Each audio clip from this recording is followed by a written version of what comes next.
అందరికీ వందనాలు. ఈ యూట్యూబ్ ఛానల్ ద్వారా మేము చిత్రాలతో కలిపి తెలుగు ఆడియో బైబిల్ని అందిస్తున్నాం. ఇలా చిత్రాలని చూస్తూ దేవుని వాక్యాన్ని వింటే సులభంగా అర్థం చేసుకోవచ్చు. అదేవిధంగా ప్రతిరోజు బైబిల్ క్విజ్ షార్ట్స్ను కూడా అందిస్తున్నాం. వీటి వల్ల బైబిల్ గురించి మరింత జ్ఞానం పెరుగుతుంది. మా ఛానల్ని సందర్శించి సబ్స్క్రైబ్ చేసుకొని అందులోని అన్ని వీడియోలను తప్పక చూడండి. దేవుడు మన అందరినీ ఆశీర్వదించునుగాక. Thank you. ఆదికాండము 1వ అధ్యాయము. ఆదియందు దేవుడు భూమి ఆకాశములను సృజించెను. భూమి నిరాకారముగాను శూన్యముగాను ఉండెను.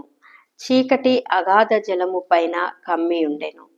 దేవుని ఆత్మ జలములపైన అల్లాడుచుండెను. దేవుడు వెలుగు కమ్మని పలకగా వెలుగు కలిగెను. వెలుగు మంచిదైనట్టు దేవుడు చూచెను. దేవుడు వెలుగును చీకటిని వేరుపరచెను. దేవుడు వెలుగునకు పగలనియు చీకటికి రాత్రి అనియు పేరు పెట్టెను. అస్తమయమును ఉదయమును కలగగా ఒక దినమాయెను.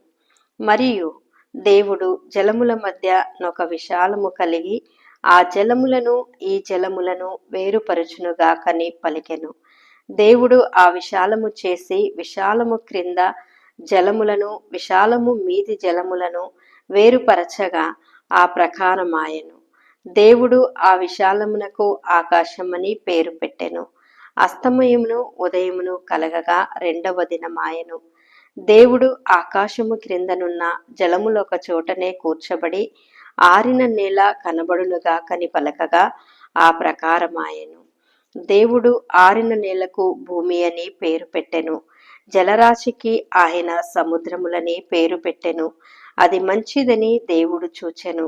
దేవుడు గడ్డిని విత్తనములిచ్చు చెట్లను భూమి మీద తమ తమ జాతి ప్రకారము తమలో విత్తనములు గల ఫలమిచ్చు వృక్ష ఫలములను భూమి మొలిపించునుగాకని పలకగా ఆ ప్రకారమాయెను. భూమి గడ్డిని తమ తమ జాతి ప్రకారము విత్తనములిచ్చు చెట్లను తమ తమ జాతి ప్రకారము తమలో విత్తనములు గల ఫలవృక్షములను మొలపింపగా అది మంచిదని దేవుడు చూచెను. అస్తమయమును ఉదయమును కలగగా 3వ దినమాయెను. దేవుడు పగటిని రాత్రిని వేరుపరచున్నట్లు ఆకాశ విశాలమందు జ్యోతులను కలుగునుగాకనియు అవి సూచనలను కాలములను దిన సంవత్సరములను సూచించుటకై యుండుగాకనియు భూమి మీద వెలిగించుటకు అవి ఆకాశ విశాలమందు జ్యోతులై యుండుగాకనియు పలికెను. ఆ ప్రకారమాయెను. దేవుడు ఆ 2 గొప్ప జ్యోతులను అనగా పగటిని ఏలుటకు పెద్ద జ్యోతిని రాత్రిని ఏలుటకును చిన్న జ్యోతిని నక్షత్రములను చేసెను. భూమి మీద వెలిగించుటకు పగటిని రాత్రికి ఏలుటకును వెలుగును చీకటిని వేరుపరచుటకును దేవుడు ఆకాశ విశాలమందు వాటినుంచెను. అది మంచిదని దేవుడు చూచెను. అస్తమయమును ఉదయమును కలగగా 4వ దినమాయెను. దేవుడు జీవము కలిగి చలించు వాటిని జలములు సమృద్ధిగా పుట్టించునుగాకనియు పక్షులు భూమిపైన ఆకాశ విశాలములో ఎగురునుగాకనియు పలికెను. దేవుడు జలములలో వాటి వాటి జాతి ప్రకారము జలములు సమృద్ధిగా పుట్టించిన మహా మత్స్యములను జీవము కలిగి చెలించు వాటన్నింటినీ దాని దాని జాతి ప్రకారము రెక్కలు గల ప్రతి పక్షిని సృజించెను. అది మంచిదని దేవుడు చూచెను. దేవుడు మీరు ఫలించి అభివృద్ధి పొంది సముద్ర జలములలో నిండి యుండుడనియు పక్షులు భూమి మీద విస్తరించునుగాకనియు వాటిని ఆశీర్వదించెను. అస్తమయమును ఉదయమును కలగగా 5వ దినమాయెను. దేవుడు వాటి వాటి జాతి ప్రకారము జీవము గల వాటిని అనగా వాటి వాటి జాతి ప్రకారము పశువులను పురుగులను అడవి జంతువులను భూమి పుట్టించునుగాకని పలికెను. ఆ ప్రకారమాయెను. దేవుడు ఆయా జాతుల ప్రకారము అడవి జంతువులను ఆయా జాతుల ప్రకారము పశువులను ఆయా జాతుల ప్రకారము నేలను ప్రాకు ప్రతి పురుగును చేసెను. అది మంచిదని దేవుడు చూచెను. దేవుడు మన స్వరూపమందు మన పోలిక చొప్పున నరులను చేయుదము. వారు సముద్రపు చేపలను, ఆకాశ పక్షులను, పశువులను, సమస్త భూమిని, భూమి మీద ప్రాకు ప్రతి జంతువును ఏలుదురుగాకనియు పలికెను. దేవుడు తన స్వరూపమందు నరుని సృజించెను. దేవుని స్వరూపమందు వాని సృజించెను. స్త్రీనిగాను పురుషునిగాను వారిని సృజించెను. దేవుడు వారిని ఆశీర్వదించెను. ఎట్లనగా, మీరు ఫలించి అభివృద్ధి పొంది విస్తరించి భూమిని నిండించి దానిని లోపరుచుకొనుడి. సముద్రపు చేపలను, ఆకాశ పక్షులను, భూమి మీద ప్రాకు ప్రతి జీవిని ఏలుడని దేవుడు వారితో చెప్పెను. దేవుడు, ఇదిగో, భూమి మీదనున్న విత్తనములిచ్చు ప్రతి చెట్టును, విత్తనములిచ్చు వృక్ష ఫలము గల ప్రతి వృక్షమును మీకిచ్చియున్నాను. అవి మీకు ఆహారమగును. భూమి మీద నుండు జంతువులన్నింటినీ, ఆకాశ పక్షులన్నింటినీ, భూమి మీద ప్రాకు సమస్త జీవులకును పచ్చని చెట్లన్నీయు ఆహారమగునని పలికెను. ఆ ప్రకారమాయెను. దేవుడు తాను చేసినది యావత్తును చూచినప్పుడు అది చాలా మంచిదిగా నుండెను. అస్తమయమును ఉదయమును కలగగా 6వ దినమాయెను. 2వ అధ్యాయము. ఆకాశమును భూమియు వాటిలోనున్న సమస్త సమూహమును సంపూర్తి చేయబడెను. దేవుడు తాను చేసిన తన పని 7వ దినములోగా సంపూర్తి చేసి, తాను చేసిన తన పని అంతటి నుండి 7వ దినమున విశ్రమించెను.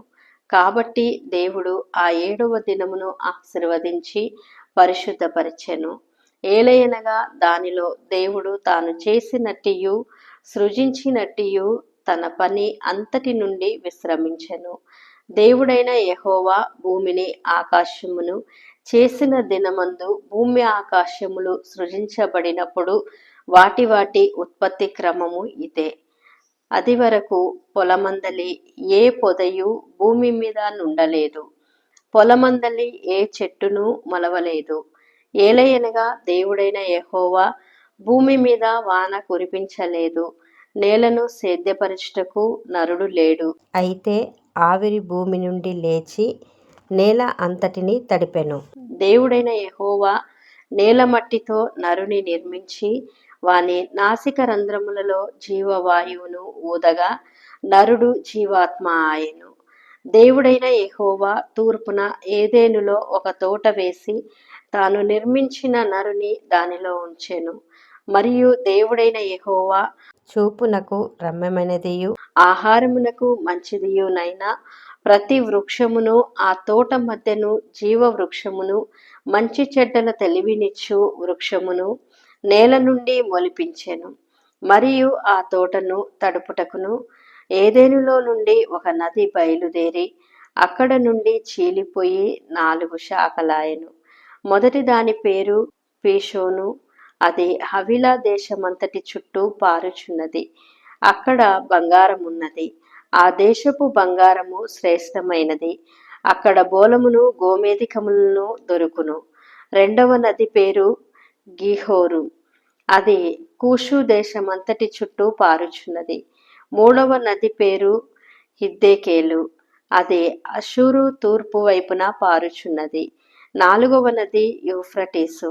మరియు దేవుడైన యెహోవా నరుని తీసుకొని ఏదెను తోటను సేద్యపరచుటకును దాని కాచుటకును దానిలో ఉంచెను. మరియు దేవుడైన యెహోవా, ఈ తోటలోనున్న ప్రతి వృక్ష ఫలములను నీవు నిరభ్యంతరముగా తినవచ్చును. అయితే మంచి చెడ్డల తెలివినిచ్చు వృక్ష ఫలములను తినకూడదు. నీవు వాటిని తిను దినమున నిశ్చయముగా చచ్చెదవని నరునికి ఆజ్ఞాపించెను.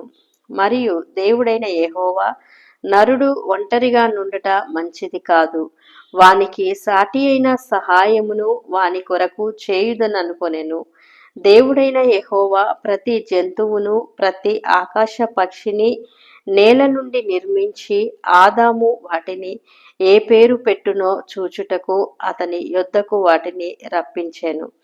జీవము గల ప్రతి దానికి ఆదాము ఏ పేరు పెట్టునో ఆ పేరు దానికి కలిగెను. అప్పుడు ఆదాము సమస్త పశువులను, ఆకాశ పక్షులకును సమస్త భూజంతువులకును పేరులు పెట్టెను. అయినను ఆదామునకు సాటి అయిన సహాయము అతనికి లేకపోయెను. అప్పుడు దేవుడైన యెహోవా ఆదామునకు గాఢనిద్ర కలగజేసి అతడు నిద్రించినప్పుడు అతని పక్కటెముకలలో ఒక దానిని తీసి ఆ చోటును మాంసపుతో పూడ్చివేసెను. తర్వాత దేవుడైన యెహోవా తాను ఆదాము నుండి తీసిన పక్కటెముకను స్త్రీగా నిర్మించి ఆమెను ఆదాము నొద్దకు తీసుకొని వచ్చెను. అప్పుడు ఆదాము ఇట్లనెను, నా ఎముకలలో ఒక ఎముక, నా మాంసములో మాంసము, ఇది నరులలో నుండి తీయబడెను గనక నారి అనబడును. కాబట్టి పురుషుడు తన తండ్రిని తన తల్లిని విడిచి తన భార్యను హత్తుకొనును, వారు ఏక శరీరమై యుందురు. అప్పుడు ఆదామును అతని భార్యయు వారిద్దరూ దిగంబరులుగా నుండిరి. అయితే వారు సిగ్గు ఎరగక యుండిరి. 3వ అధ్యాయము చదువుకుందాం. దేవుడైన యెహోవా చేసిన సమస్త భూజంతువులలో సర్పము యుక్తిగలదై ఉండెను. అది ఆ స్త్రీతో, ఇది నిజమా?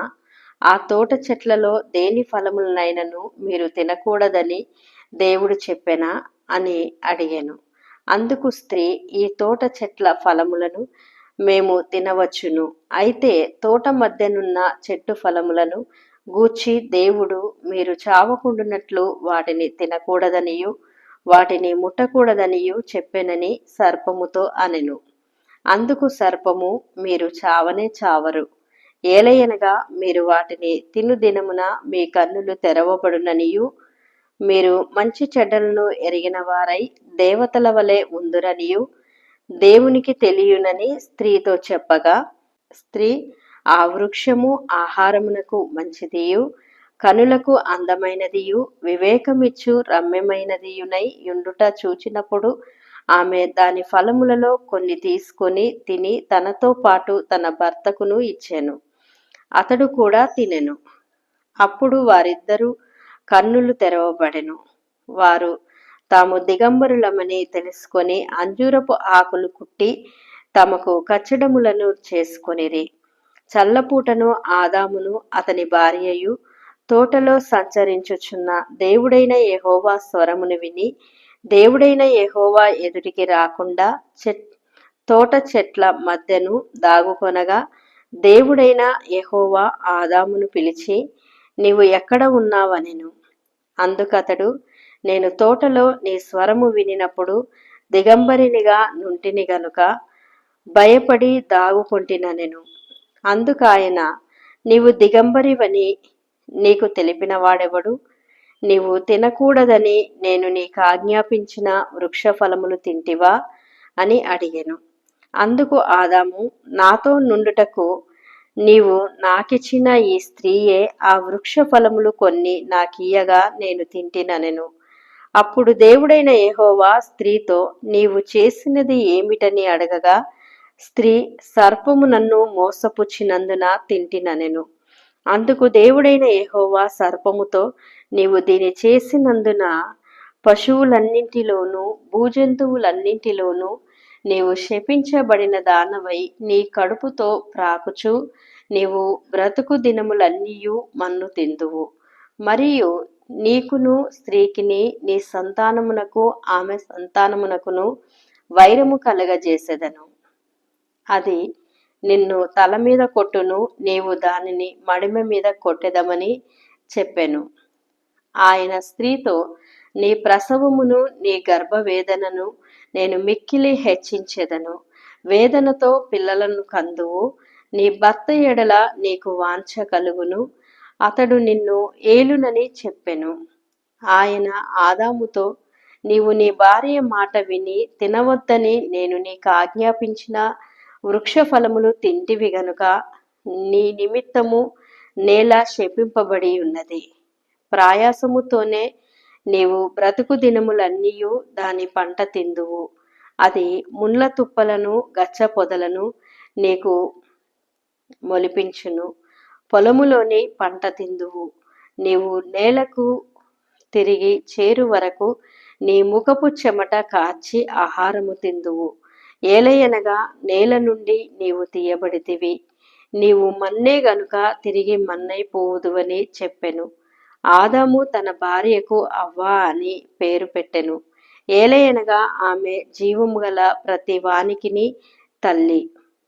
దేవుడైన యెహోవా ఆదామునకును అతని భార్యకును చెరపపు చొక్కాయిలను చేయించి వారికి తొడిగించెను. అప్పుడు దేవుడైన యెహోవా, ఇదిగో, మంచి చెడ్డలను ఎరుగునట్లు ఆదాము మనలో ఒకని వంటి వాడాయెను. కాబట్టి అతడు ఒకవేళ తన చెయ్యి చాచి జీవవృక్ష ఫలములను కూడా తీసుకొని తిని నిరంతరము జీవించునేమో అని దేవుడైన యెహోవా అతడు ఏ నేల నుండి తీయబడెనో దాని సేద్యపరచుటకు ఏదెను తోటలో నుండి అతని పంపివేసెను. అప్పుడు ఆయన ఆదామును వెళ్ళగొట్టి ఏదోను తోటకు తూర్పు దిక్కున కెరూబులను జీవవృక్షమునకును పోవు మార్గమును కాచుటకు ఇటు అటు తిరుగుచున్న ఖడ్గజ్వాలను నిలవబెట్టెను. 4వ అధ్యాయము చదువుకుందాము. ఆదాము తన భార్య అయిన అవ్వను కూడినప్పుడు ఆమె గర్భవతి అయి కయీనుని కని, యెహోవా దయ వలన నేనొక మనిషిని సంపాదించుకొన్నానెను. తరువాత ఆమె అతని తమ్ముడగు ఏబేలును కనెను. ఏబేలు గొర్రెల కాపరి, కయీను భూమిని సేద్యపరచువాడు. కొంతకాలమైన తర్వాత కయీను పొలము పంటలో కొంత యెహోవాకు అర్పణ తెచ్చెను. ఏబేలు కూడా తన మంద తొలుచూలున పుట్టిన వాటిలో కొవ్విన వాటిని కొన్ని తెచ్చెను. యెహోవా ఏబేలును అతని అర్పణను లక్ష్యపెట్టెను. కయీనును అతని అర్పణను ఆయన లక్ష్యపెట్టలేదు. కాబట్టి కయీనుకు మిక్కిలి కోపము వచ్చి అతడు తన ముఖము చిన్నబుచ్చుకొనగా, యెహోవా కయీనుతో, నీకు కోపమేలా? ముఖము చిన్నబుచ్చుకొని ఉన్నావేమి? నీవు సత్క్రియ చేసిన ఎడల తలనెత్తుకొనవా? సత్క్రియ చేయని ఎడల వాకిట పాపము పొంచియుండును. నీ ఎడల దానికి వాంఛ కలుగును, నీవు దానిని ఏలుదువనెను. కయీను తన తమ్ముడైన ఏబేలుతో మాటలాడెను. వారు పొలములో ఉన్నప్పుడు కయీను తన తమ్ముడైన ఏబేలు మీద పడి అతని చంపెను. యెహోవా, నీ తమ్ముడైన ఏబేలు ఎక్కడున్నాడని కయీనునడగగా అతడు, నేనెరుగను, నా తమ్మునికి నేను కావలివాడనా అనెను. అప్పుడు ఆయన, నీవు చేసిన పని ఏమిటి? నీ తమ్ముని రక్తము యొక్క స్వరము నేలలో నుండి నాకు మొరపెట్టుచున్నది. కావున నీ తమ్ముని రక్తమును నీ చేతిలో నుండి పుచ్చుకొనుటకు నోరు తెరిచిన ఈ నేల మీద ఉండకుండా నీవు శపింపబడిన వాడవు. నీవు నేలను సేద్యపరచునప్పుడు అది తన సారమును ఇక మీదట నీకియ్యదు. నీవు భూమి మీద దిగులు పడుచు దేశదిమ్మరివై యుందువనెను. అందుకు కయీను, నా దోష శిక్ష నేను భరించలేనంత గొప్పది. నేడు ఈ ప్రదేశము నుండి నన్ను వెళ్ళగొట్టితివి. నీ సన్నిధికి రాకుండా వెలివేయబడి దిగులు పడుచు భూమి మీద దేశదిమ్మరినై యుందును. కావున నన్ను కనుగొనువాడెవడో వాడు నన్ను చంపునని యెహోవాతో అనెను. అందుకు యెహోవా అతనితో, కాబట్టి ఎవడైనను కయీనును చంపిన ఎడల వానికి ప్రతిదండన ఏడంతలు కలుగుననెను. మరియు ఎవడైనను కయీనును కనుగొని అతనిని చంపకయుండునట్లు యెహోవా అతనికి ఒక గురుతు వేసెను. అప్పుడు కయీను యెహోవా సన్నిధిలో నుండి బయలుదేరి వెళ్ళి ఏదెనుకు తూర్పు దిక్కున నోదు దేశములో కాపురముండెను. కయీను తన భార్యను కూడినప్పుడు ఆమె గర్భవతి అయి హానోకును కనెను. అప్పుడతడు ఒక ఊరు కట్టించి ఆ ఊరికి తన కుమారుని పేరును బట్టి హానోకను పేరు పెట్టెను. హానోకుకు ఈరాదు పుట్టెను. ఈరాదు మహూయాయేలును కనెను. మహూయాయేలు మతుషాయేలును కనెను. మతుషాయేలును లెమెకును కనెను. లెమెకు 2 స్త్రీలను పెళ్లి చేసుకొనెను. వారిలో ఒక దాని పేరు ఆదా, రెండవ దాని పేరు సిల్లా. ఆదా యాబాలును కనెను. అతడు పశువులు గలవాడై గుడారములలో నివసించు వారికి మూల పురుషుడు. అతని సోదరుని పేరు యూబాలు. ఇతడు సితారాను, సానికాను వాడుక చేయు వారందరికీ మూల పురుషుడు. మరియు సిల్లా తుబల్కాయ్ ఈను కనెను. అతడు పదును గల రాగి పనిముట్లన్నింటినీ, ఇనుప పనిముట్లన్నింటినీ చేయువాడు. తుబల్కాయియు సహోదరి పేరు నయామ. లెమెకు తన భార్యతో, ఓ ఆదా, ఓ సిల్లా, నా పలుకు వినుడి. లెమెకు భార్యలారా, నా మాట ఆలకించుడి. నన్ను గాయపరిచినందుకై ఒక మనుషుని చంపితిని. నన్ను దెబ్బ కొట్టినందుకై ఒక పడుచువాని చంపితిని. ఏడంతలు ప్రతిదండన కయీను కోపము వచ్చిన ఎడల లెమెకు కోపము 77 వచ్చుననెను.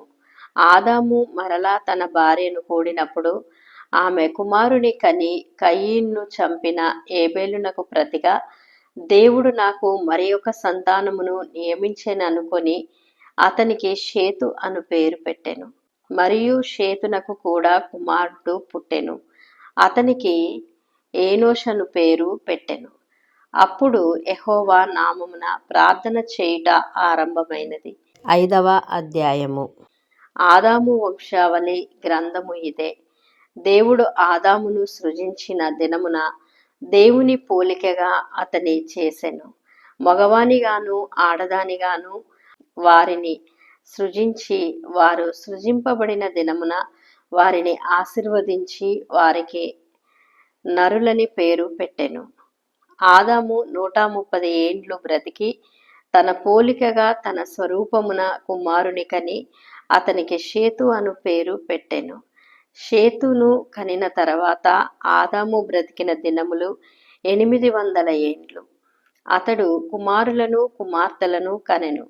ఆదాము బ్రతికిన దినములన్నీయు 930 ఏండ్లు. అప్పుడు అతడు మృతి పొందెను. షేతు 105 ఏండ్లు బ్రతికి ఏనోషును కనెను. ఏనోషును కనిన తర్వాత షేతు 807 ఏండ్లు బ్రతికి కుమారులను కుమార్తెలను కనెను. షేతు బ్రతికిన దినములన్నీయు 912 ఏండ్లు. అప్పుడు అతడు మృతి పొందెను. ఏనోషు 90 సంవత్సరములు బ్రతికి కేయినానును కనెను. కేయినానును కనిన తర్వాత ఏనోషు 815 ఏండ్లు బ్రతికి కుమారులను కుమార్తెలను కనెను. ఏనోషు దినములన్నీయు 905 ఏండ్లు. అప్పుడు అతడు మృతి పొందెను. కేయినాను 70 ఏండ్లు బ్రతికి మహలలేలును కనెను. మహలలేలును కనిన తర్వాత కేయినాను 840 ఏండ్లు బ్రతికి కుమారులను కుమార్తెలను కనెను. కేయినాను దినములన్నీయు 910 ఏండ్లు. అప్పుడు అతడు మృతి పొందెను. మహలలేలు 65 ఏండ్లు బ్రతికి ఏరెదును కనెను. ఏరెదును కనిన తర్వాత మహలలేలు 830 ఏండ్లు బ్రతికి కుమారులను కుమార్తెలను కనెను. మహలలేలు దినములన్నీయు 895 ఏండ్లు. అప్పుడతడు మృతి పొందెను. ఏరెదు 162 ఏండ్లు బ్రతికి హానోకును కనెను. హానోకును కనిన తర్వాత ఏరెదు 800 ఏండ్లు బ్రతికి కుమారులను కుమార్తెలను కనెను. ఏరెదు దినములన్నీయు 962 ఏండ్లు. అప్పుడతడు మృతి పొందెను. హానోకు 65 ఏండ్లు బ్రతికి మెతుషేలను కనెను. హానోకు మెతుషేలను కనిన తర్వాత 300 ఏండ్లు దేవునితో నడుచుచు కుమారులను కుమార్తెలను కనెను. హానోకు దినములన్నీయు 365 ఏండ్లు. హానోకు దేవునితో నడిచిన తర్వాత దేవుడు అతన్ని తీసుకొని పోయెను గనక అతడు లేకపోయెను. మెతుషేల 180 ఏండ్లు బ్రతికి లెమెకును కనెను. మెతుషేల మెలెకును కనిన తర్వాత 782 బ్రతికి కుమారులను కుమార్తెలను కనెను. మెతుషేల దినములన్నీయు 969 ఏండ్లు. అప్పుడతడు మృతి పొందెను. లెమెకు 182 ఏండ్లు బ్రతికి ఒక కుమారుని కని భూమిని యెహోవా శపించినందువలన కలిగిన మన చేతుల కష్టము విషయములోను మన పని విషయములోను ఇతడు మనకు నెమ్మది కలగజేయుననుకొని అతనికి నోవాహు అను పేరు పెట్టెను. లెమెకు నోవాహును కనిన తర్వాత 195 ఏండ్లు బ్రతికి కుమారులను కుమార్తెలను కనెను. లెమెకు దినములన్నీయు 777 ఏండ్లు. అప్పుడతడు మృతి పొందెను. నోవాహు 500 ఏండ్లు గలవాడై షేమును హామును యాపేతును కనెను. 6వ అధ్యాయము చదువుకుందాం. నరులు భూమి మీద విస్తరింపనారంభించిన తర్వాత కుమార్తెలు వారికి పుట్టినప్పుడు దేవుడు కుమారులు నరుల కుమార్తెలను చక్కని వారని చూచి వారందరిలో తమకు మనసు వచ్చిన స్త్రీలను వివాహము చేసుకొనిరి. అప్పుడు యెహోవా నా ఆత్మ నరులతో ఎల్లప్పుడూ వాదించదు, వారు తమ అక్రమ విషయములలో నరమాతృలై ఉన్నారు. అయినను వారి దినములు 127 ఏండ్లగును. ఆ దినములలో నెఫిలీలను వారు భూమి మీద నుండిరి, తరువాత ఉండిరి. దేవుని కుమారులు నరుల కుమార్తెలతో పోయినప్పుడు వారికి పిల్లలు కనిరి. పూర్వకాలమందు పేరు పొందిన శూరులు వీరే. నరులు చెడుతనము భూమి మీద గొప్పదనియు వారి హృదయము యొక్క తలంపులలోని ఊహ అంతయు ఎల్లప్పుడూ కేవలము చెడ్డదనియు యెహోవా చూచి తాను భూమి మీద నరులను చేసినందుకు యెహోవా సంతాపము నొందిన తన హృదయములలో నొచ్చుకొనెను. అప్పుడు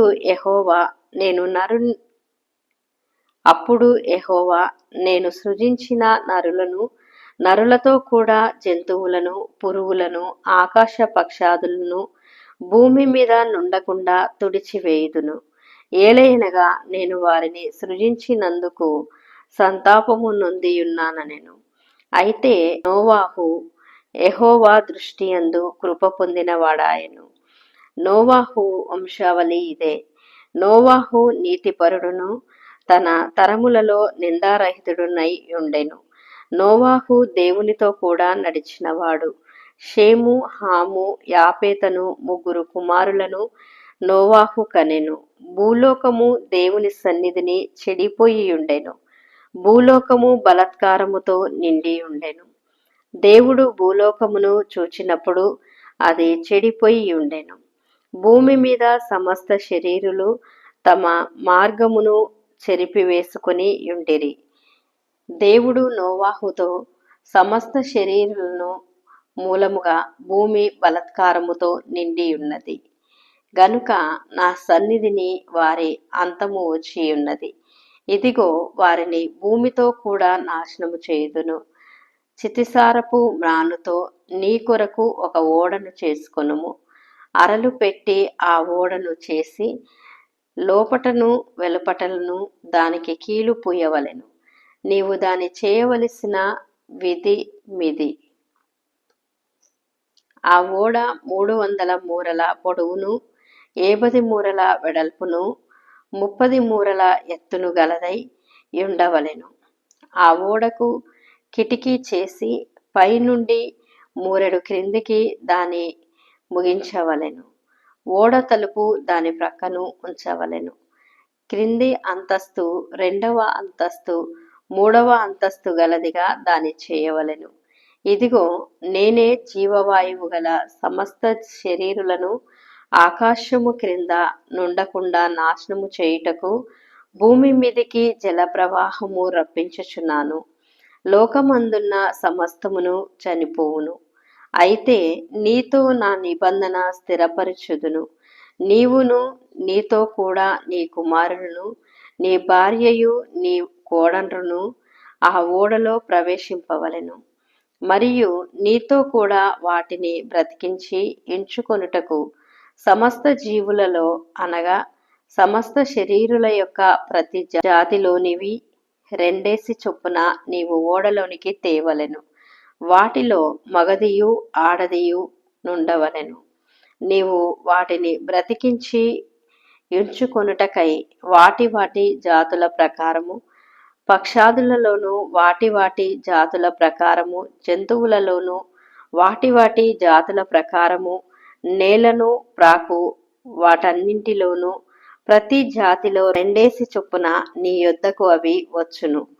మరియు తినుటకు నానా విధములైన ఆహార పదార్థములను కూర్చుకొని నీ యొద్దకు ఉంచుకొనుము. అవి నీకును వాటికిని ఆహారమగునని చెప్పెను. నోవాహు అట్లు చేసెను. దేవుడు అతని ఆజ్ఞాపించిన ప్రకారము యావత్తును చేసెను. 7వ అధ్యాయము చదువుకుందాం. యెహోవా, ఈ తరము వారిలో నీవే నా ఎదుట నీతిమంతుడవై యుండుట చూచితిని గనుక నీవును నీ ఇంటి వారును ఓడలో ప్రవేశించుడి. పవిత్ర జంతువులలో ప్రతి జాతి పోతులు 7ను, పెంటులు 7ను, పవిత్రములు కాని జంతువులలో ప్రతి జాతి పోతును పెంటియు 2ను, ఆకాశ పక్షులలో ప్రతి జాతి మగవి 7ను, ఆడవి 7ను, నీవు భూమి అంతటి మీద సంతతిని జీవముతో కాపాడునట్లు నీ యొద్ద ఉంచుకొనుము. ఎందుకనగా ఇంకను 7 దినములను నేను 40 పగళ్ళును 40 రాత్రులను భూమి మీద వర్షము కురిపించి నేను చేసిన సమస్త జీవరాశులను భూమి మీద ఉండకుండా తుడిచివేయుదునని నోవాహుతో చెప్పెను. తనకు యెహోవా ఆజ్ఞాపించిన ప్రకారము నోవాహు యావత్తు చేసెను. ఆ జల ప్రవాహము భూమి మీదికి వచ్చినప్పుడు నోవాహు 600 ఏండ్లవాడు. అప్పుడు నోవాహును అతనితో కూడా అతని కుమారులను అతని భార్యయు అతని కోడండ్రును ఆ ప్రవాహ జలములను తప్పించుకొనుటకై ఆ ఓడలో ప్రవేశించిరి. దేవుడు నోవాహునకు ఆజ్ఞాపించిన ప్రకారము పవిత్ర జంతువులలోను అపవిత్రత జంతువులలోను పక్షాదులలోను నేలను ప్రాకు వాటన్నింటిలోనూ మొగది ఆడది జతజతలుగా ఓడలోనున్న నోవాహునొద్దకు చేరెను. 7 దినములైన తర్వాత ఆ ప్రవాహ జలములు భూమి మీదికి వచ్చెను. నోవాహు వయసు యొక్క 600 సంవత్సరములు 2వ నెల 17వ దినమున మహాగాధ జలముల ఊటలన్నీయు ఆ దినమందే వీడబడెను. ఆకాశపు తూములు విప్పబడెను. 40 పగళ్ళును 40 రాత్రులను ప్రచండ వర్షము భూమి మీద కురిసెను. ఆ దినమందే నోవాహును నోవాహు కుమారులగు షేము, హామును, యాపేతును, నోవాహు భార్యయు వారితో కూడా అతని 3 కోడళ్లను ఆ ఓడలో ప్రవేశించిరి. వీరే కాదు, ఆయా జాతుల ప్రకారము ప్రతి మృగమును, ఆయా జాతుల ప్రకారము ప్రతి పశువును, ఆయా జాతుల ప్రకారము నేల మీద ప్రాకు ప్రతి పురుగును, ఆయా జాతుల ప్రకారము ప్రతి పక్షియు, నానా విధములైన రెక్కలు గల ప్రతి పిట్టయు ప్రవేశించెను. జీవాత్మ గల సమస్త శరీరులలో రెండేసి ఓడలోనున్న నోవాహునొద్ద ప్రవేశించెను. ప్రవేశించినవన్నీయు దేవుడు అతనికి ఆజ్ఞాపించిన ప్రకారము సమస్త శరీరులలో మగదియు ఆడదియు ప్రవేశించెను. అప్పుడు యెహోవా ఓడలో అతని మూసివేసెను. ఆ జల ప్రవాహము 40 దినములు భూమి మీద నుండగా జలములు విస్తరించి ఓడను తేలజేసినందున అది భూమి మీద నుండి పైకి తేలెను. జలములు భూమి మీద ప్రచండముగా ప్రబలి మిక్కిలి విస్తరించినప్పుడు ఓడ నీళ్ల మీద నడిచెను. ఆ ప్రచండ జలములు భూమి మీద అత్యధికముగా ప్రబలినందున ఆకాశమంతటి క్రిందనున్న గొప్ప పర్వతములన్నీయు మునిగిపోయెను. 15 మూరల ఎత్తున నీళ్లు ప్రచండముగా ప్రబలెను గనుక పర్వతములను మునిగిపోయెను. అప్పుడు పక్షులేమి, పశువులేమి, మృగములేమి, భూమి మీద ప్రాకు పురుగులేమి, భూమి మీద సంచరించు సమస్త శరీరులేమి, సమస్త నరులేమి చచ్చిపోయిరి. పొడి నేల మీదనున్న వాటన్నింటిలోనూ నాసికరంధ్రములలో జీవాత్మ సంబంధమైన ఊపిరి గలవన్నీయు చనిపోయెను. నరులలో కూడా పశువులను, పురుగులను, ఆకాశ పక్షులను, నేల మీదనున్న జీవరాశులన్నీయు తుడిచివేయబడెను. అవి భూమి మీద నుండకుండా తుడిచివేయబడెను. నోవాహును అతనితో కూడా ఆ ఓడలో నున్నవియు మాత్రము మిగిలియుండెను. 150 దినముల వరకు నీళ్లు భూమి మీద ప్రచండముగా ప్రబలెను. 8వ అధ్యాయము చదువుకుందాం. దేవుడు నోవాహును అతనితో కూడా ఓడలోనున్న సమస్త జంతువులను, సమస్త పశువులను జ్ఞాపకము చేసుకొనెను. దేవుడు భూమి మీద వాయువు విసురునట్లు చేయుట వలన నీళ్లు తగ్గిపోయెను. అగాధ జలముల ఊటలను, ఆకాశపు తూములను మూయబడెను. ఆకాశము నుండి కురియుచున్న ప్రచండ వర్షము నిలిచిపోయెను. అప్పుడు నీళ్లు భూమి మీద నుండి క్రమక్రమముగా తీసిపోవుచుండెను.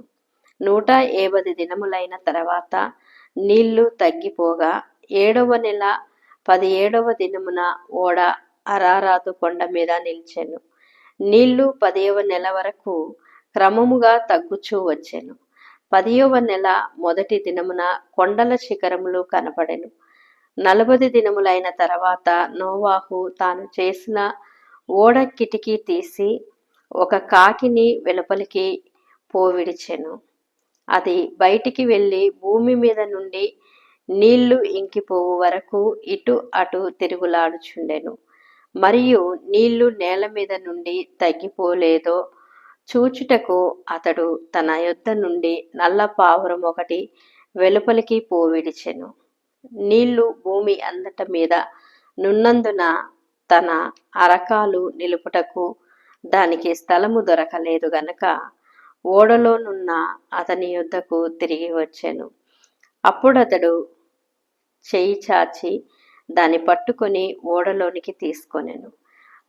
అతడు మరి 7 దినములు తాలి మరలా ఆ నల్ల పావురమును ఓడలో నుండి వెలుపలికి విడిచెను. సాయంకాలమున అది అతని యొద్దకు వచ్చినప్పుడు త్రుంచబడిన ఒలీవ చెట్టు ఆకు దాని నోట తొలి దినమున నుండెను గనుక నీళ్లు భూమి మీద నుండి తగ్గిపోయేనని నోవాహునకు తెలిపెను. అతడింకా మరి 7 దినములు తాలి ఆ పావురమును వెలుపలికి విడిచెను. ఆ తర్వాత అది అతని యొద్దకు తిరిగి రాలేదు. మరియు 601వ సంవత్సరము మొదటి నెల నీళ్లు భూమి మీద నుండి ఇంకిపోయెను.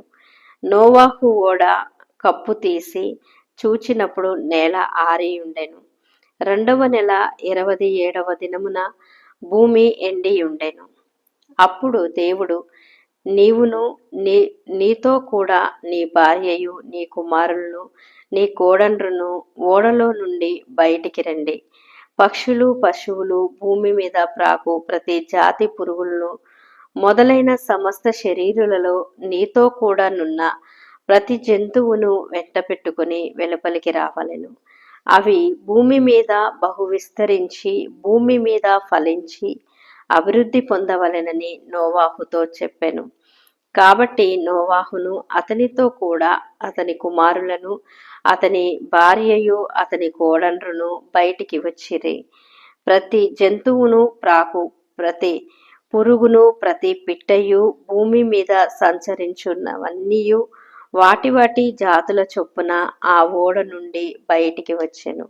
అప్పుడు నోవాహు యెహోవాకు బలిపీఠము కట్టి పవిత్ర పశువులన్నింటిలోనూ పవిత్ర పక్షులన్నింటిలోనూ కొన్ని తీసుకొని ఆ పీఠము మీద దహన బలి అర్పించెను. అప్పుడు యెహోవా ఇంపైన సువాసన నాకనుగ్రహించి ఇక మీదట నరులను బట్టి భూమిని మరలా శపించను. ఎందుకనగా నరుల హృదయాలోచన వారి బాల్యము నుండి చెడ్డది. నేనిప్పుడు చేసిన ప్రకారముగా ఇకను సమస్త జీవులను సంహరింపను. భూమి నిలిచియున్నంత వరకు వేదకాలమును, కోతకాలమును, శీతోష్ణములను, వేసవి శీతాకాలములను, రాత్రి బగళ్ళును ఉండక మానవని తన హృదయములో అనుకొనెను. 9వ అధ్యాయము చదువుకుందాం. మరియు దేవుడు నోవాహును అతని కుమారులను ఆశీర్వదించి, మీరు ఫలించి అభివృద్ధి పొంది భూమిని నింపుడి. మీ భయమును, మీ బెదురును, అడవి జంతువులన్నింటినీ, ఆకాశ పక్షులన్నింటినీ, నేల మీద ప్రాకు ప్రతి పురుగును, సముద్రపు చేపలన్నింటినీ కలుగును. అవి మీ చేతికి అప్పగింపబడి ఉన్నవి. ప్రాణము గల సమస్త చరములను మీకు ఆహారమగును. పచ్చని కూర మొక్కల నిచ్చినట్లు వాటికి మీకిచ్చి ఉన్నాను. అయినను మాంసమును దాని రక్తముతో మీరు తినకూడదు. రక్తమే దాని ప్రాణము. మరియు మీకు ప్రాణమైన మీ రక్తమును గూర్చి విచారణ చేయుదును. దాని గూర్చి ప్రతి జంతువులను, నరులను విచారణ చేయుదును. ప్రతి నరుని ప్రాణమును గూర్చి వాని సహోదరుని విచారణ చేయుదును. నరుని రక్తమును చిందించు వాని రక్తము నరుని వలననే చిందింపబడును. ఏలయనగా దేవుడు తన స్వరూపమందు నరుని చేసెను. మీరు ఫలించి అభివృద్ధి నొందుడి. మీరు భూమి మీద సమృద్ధిగా సంతానము కని విస్తరించుడని వారితో చెప్పాను. మరియు దేవుడు నోవాహు అతని కుమారులతో, ఇదిగో నేను మీతోనూ మీ తదనంతరము మీ సంతానముతోనూ మీతో కూడనున్న ప్రతి జీవితోనూ, పక్షులేమి, పశువులేమి, మీతో కూడా సమస్తమైన జంతువులేమి, ఓడలో నుండి బయటికి వచ్చిన సమస్త జంతువులతోనూ నా నిబంధన స్థిరపరచుచున్నాను. నేను మీతో నా నిబంధన స్థిరపరచుదును. సమస్త శరీరులు ప్రవాహ జలముల వలన ఇకను లయపరచబడరు. భూమిని నాశనము చేయుటకును ఇకను జల ప్రవాహము కలగదని పలికెను. మరియు దేవుడు నాకును మీకును మీతో కూడనున్న సమస్త జీవరాశులకును మధ్య నేను తరతరములకు ఏర్పరచుచున్న నిబంధనకు గురుతు ఇదే. మేఘములో నా ధనుసును ఉంచితిని. అది నాకును భూమికిని మధ్య నిబంధనకు గుర్తుగా నుండును. భూమిపైకి నేను మేఘమును రప్పించినప్పుడు ఆ ధనుసు మేఘములో కనబడును. అప్పుడు నాకును మీకును సమస్త జీవరాశులకును మధ్యనున్న నా నిబంధనను జ్ఞాపకము చేసుకుందును గనుక సమస్త శరీరులను నాశనము చేయుటకును అలాగూ ప్రవాహముగా నీళ్లు రావు. ఆ ధనస్సు మేఘములో నుండును. నేను దాన్ని చూచి దేవునికి భూమి మీదనున్న సమస్త శరీరులలో ప్రాణము గల ప్రతి దానికిని మధ్యనున్న నిత్య నిబంధనను జ్ఞాపకము చేసుకుందుననెను. మరియు దేవుడు నాకును భూమి మీదనున్న సమస్త శరీరులకును మధ్య నేను స్థిరపరిచిన నిబంధనకు గురుతు ఇదే అని నోవాహుతో చెప్పెను. ఓడలో నుండి వచ్చిన నోవాహు కుమారులు షేము, హాము, యాపేతను వారు. హాము కానానుకు తండ్రి. ఈ ముగ్గురు నోవాహు కుమారులు. వీరి సంతానము భూమి అందంతటా వ్యాపించెను. నోవాహు వ్యవసాయము చేయనారంభించి ద్రాక్ష తోట వేసెను. పిమ్మట ద్రాక్షరసము త్రాగి మత్తుడై తన గుడారములో వస్త్రహీనుడిగా నుండెను. అప్పుడు కానానుకు తండ్రి అయిన హాము తన తండ్రి వస్త్రహీనుడై యుండుట చూచి బయటనున్న తన ఇద్దరు సహోదరులను ఆ సంగతి తెలిపెను. అప్పుడు షేమును, యాపేతను వస్త్రం ఒకటి తీసుకొని తమ ఇద్దరి భుజముల మీద వేసుకొని వెనుకకు నడిచి వెళ్ళి తన తండ్రి దిశములకు కప్పిరి. వారు ముఖములు వెనుక తట్టు ఉండట వలన తమ తండ్రి దిశములను చూడలేదు. అప్పుడు నోవాహు మత్తు నుండి మేలుకొని తన చిన్న కుమారుడు చేసిన దానిని తెలుసుకొని కానాను శపింపబడిన వాడై తన సహోదరులకు దానాను దాసుడగును అనెను. మరియు అతడు షేము దేవుడైన యెహోవా స్తుతింపబడునుగాక, కానాను అతనికి దాసుడగును. దేవుడు యాపేతను విశాలపరచును, అతడు షేము గుడారములలో నివసించును, అతనికి కానాను దాసుడగును అనెను. ఆ జలప్రవాహము గతించిన తర్వాత నోవాహు 350 ఏండ్లు బ్రతికెను. నోవాహు బ్రతికిన దినములన్నీయు 950 ఏండ్లు. అప్పుడతడు మృతి పొందెను. 10వ అధ్యాయము చదువుకుందాం. ఇది నోవాహు కుమారుడగు షేము, హాము, యాపెతను వారి వంశావళి. జలప్రలయము తర్వాత వారికి కుమారులు పుట్టిరి. యాపెతు కుమారులు గోమెరు, మాగోగు, మాదాయి, యావాను, తూబాలు, మెషెకు, తీరాసు అనువారు. గోమెరు కుమారులు అష్కనాజు, రిఫాతు, తొగల్మా అనువారు.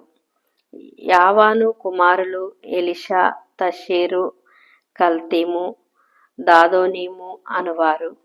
వీరి నుండి సముద్ర తీరమందున్న జనములు వ్యాపించెను. వారి వారి జాతుల ప్రకారము, వారి వారి భాషల ప్రకారము, వారి వారి వంశముల ప్రకారము ఆయా దేశములలో వారు వేరైపోయిరి. హాము కుమారులు కూషు, మిస్రాయిము, పూతు, కానాను అనువారు.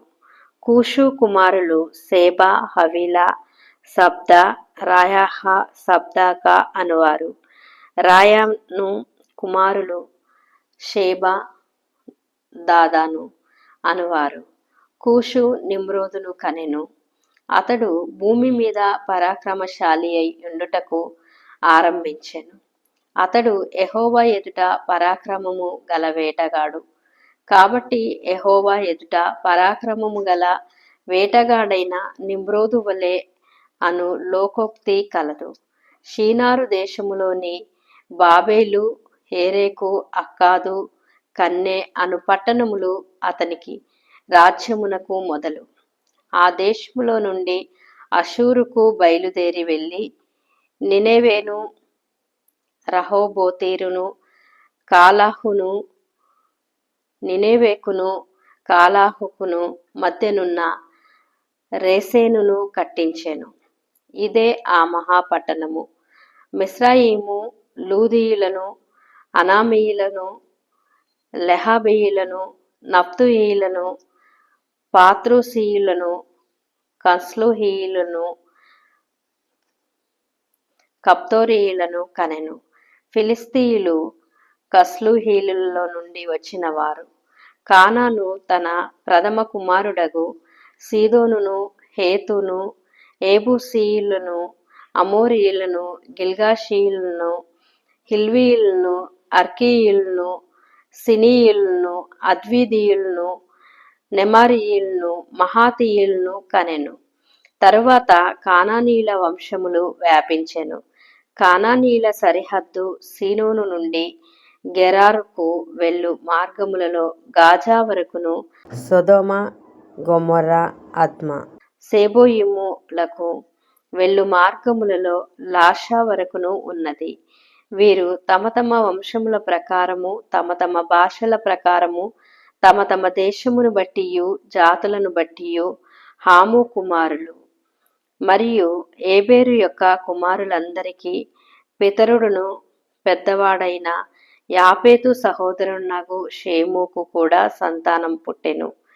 షేము కుమారులు ఎలాము, అషూరు, అర్పాక్షాదు, లూదు, అరామాను వారు.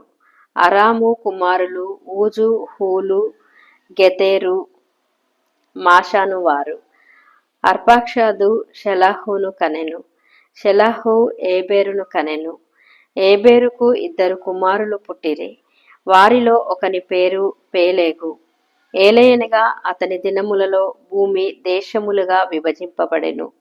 అతని సహోదరుని పేరు యొక్తాను. యొక్తాను అల్మోదాదును, షెలాపును, అసల్మావేతును, ఎరాహును,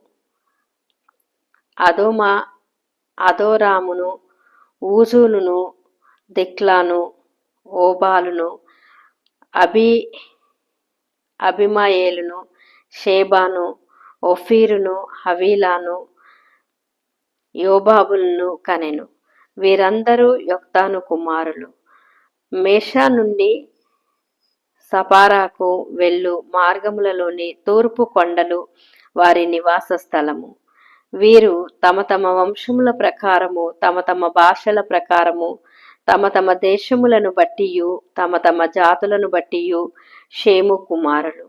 వారి వారి జనములలో వారి వారి సంతతుల ప్రకారము నోవాహు కుమారుల వంశములు ఇవే. జల ప్రవాహము గతించిన తర్వాత వీరిలో నుండి జనములు భూమి మీద వ్యాపించెను. దేవునికి స్తోత్రం.